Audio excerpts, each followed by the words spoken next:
Greetings students, this is Professor K.V. Hirewadeyar. So today I am here to teach you the concept of teaching prose. Let me discuss the concept of teaching prose. So the word prose first appears in English, that is in the 14th century. Actually it is derived from the old French prose, which in turn originates in the Latin expression prosa oratio. That means literally straightforward or direct speech. So prose lacks the more formal material structure of the verse that can be found in actually traditional poetry.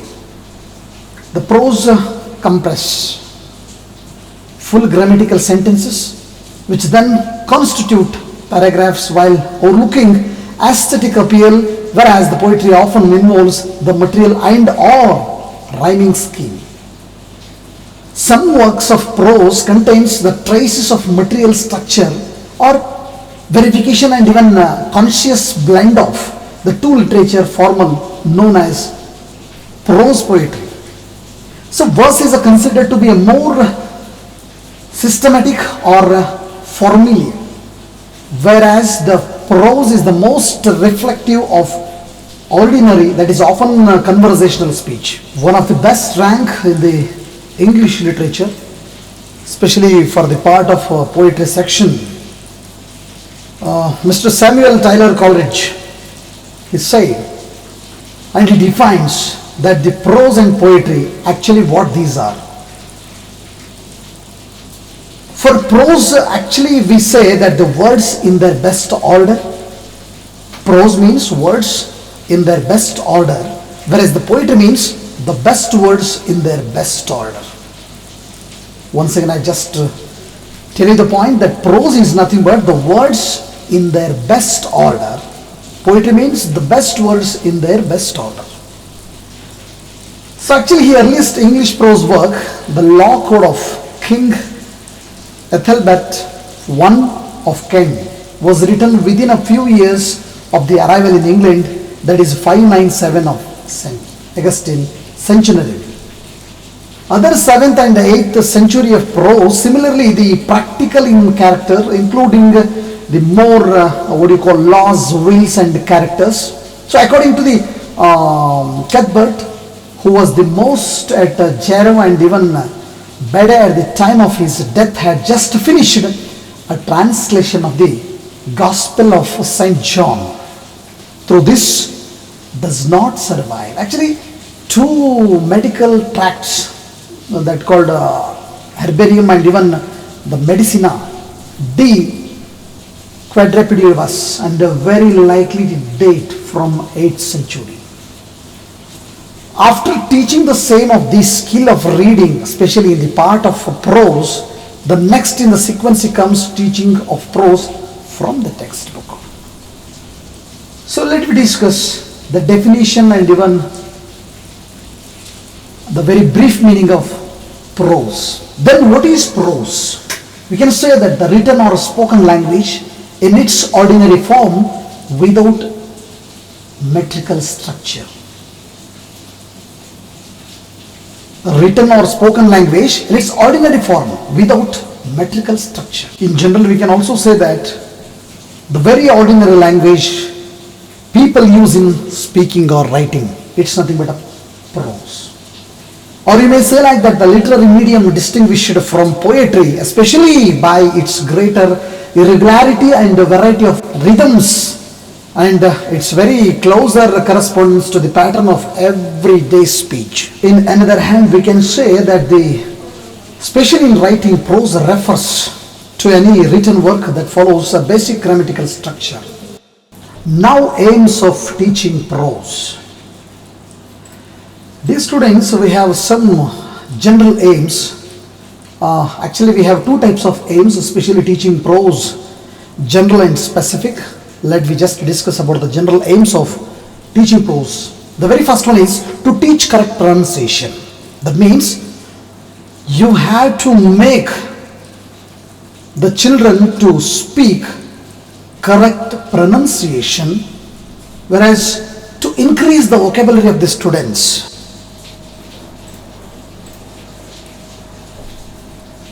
to create interest in teaching, to understand the meaning and even the central idea while reading, because while just you're reading something, you at least know what actually the idea is there in the text, to increase the knowledge through reading.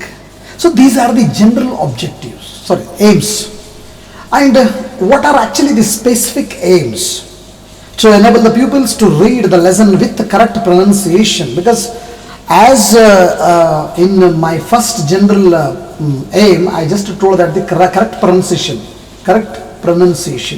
But now actually here the pupils to read the lesson with the correct pronunciation, to add new words in the working vocabulary of the students, to comprehend the idea contained the lesson, isn't it? Actually what the central idea of the lesson is there. You have to understand, you should make the students to understand what is going on in the lesson. So before to start these things, let me discuss how actually the prose lesson should be written. We have something, these actually steps already have come across in your lesson planning. While you were writing your lesson plans, you have some steps like revise, engage, explore, express or explain, elaborate, and even evaluation. So by considering these is, first of all we should think about the first procedure of teaching of the prose of lesson is the previous knowledge test. The very new lesson is generally commenced by giving a very brief introduction, or preferably by the testing the previous knowledge of the pupils. This is done by putting 3 or 4 pointed questions, or sometimes you can ask more than 5 or 6 questions. So the students which actually help to create a sort of background of the very new lesson, and as well as doubts and curiosity the students for the very new lesson. Now the question is very announcement of the aim. The answer of the students to the last question should be naturally lead to the announcement of the aim of the lesson by the teacher. The aim of the lesson must be announced in clear and concise words, preferably in one sentence only. Example, today we shall study lesson number so and so, etc. You can do it. Then go for the model reading by the teacher itself. For example, the prose lesson should be divided into 2 or 3 parts, that is to be taught one after to another, and so the same techniques of teaching is followed by the teaching all the parts. And with this concept we can understand the word is called comprehension. The teacher gives model reading of the first part of the lesson, and to be emulated by the students, the teacher should read the passage in the best possible manner with the correct pronunciation, keeping in view of the punctuation marks with the proper intonation and according to the ideas contained in the passage. Because actually what happens, the very best concept of reading is even by following phonetics, isn't it? So now actually while reading the same concept by the students, 2 or more than 3 students may be actually asked by the teacher, and who may be asked to read, and the same paragraph turn into their mistakes, if any, may be corrected by the teacher. And so this is done to enable the students to read the passage correctly and in the best possible manner. Now the explanation of very difficult words. Actually nowadays, now this time we cannot say that difficult words, we can say glossaries or new words. After reading by the students, the teacher gives the meaning of the difficult words contained in the passage, so being taught by him or her. So the difficult words as well as their meaning must invariably be written on the blackboard, and the same must be noted down by the students. You must ask them to take down in their notebooks. So the teacher should assure himself or herself by having 1 or more 2 rounds in the classroom that actually the students are actually rewriting the meaning of the difficult words in their notebooks or not. So the teacher should also ask the students to use the difficult words in their own sentences, so that those difficult words are added into their working vocabulary. So this is called actually the very usage of vocabulary.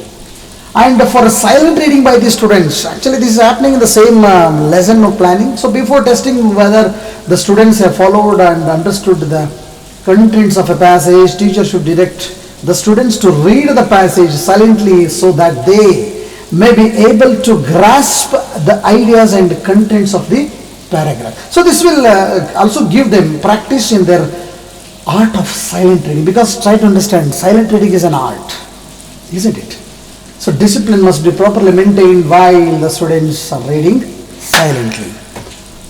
So now the question is comprehension test. That means you are actually giving some comprehension questions, 1 or 2 or 3 questions. Suppose these questions are be written on the blackboard, and ask the students to follow those questions, and even please ask them to be comfortable in the classroom, and please get ready to give an answer for the each and every comprehension question. So other parts of the lesson are also to be taught in the same way after teaching each part of the lesson. So the main points of the lesson are to be revised. So this is called a very sectional recapitulations.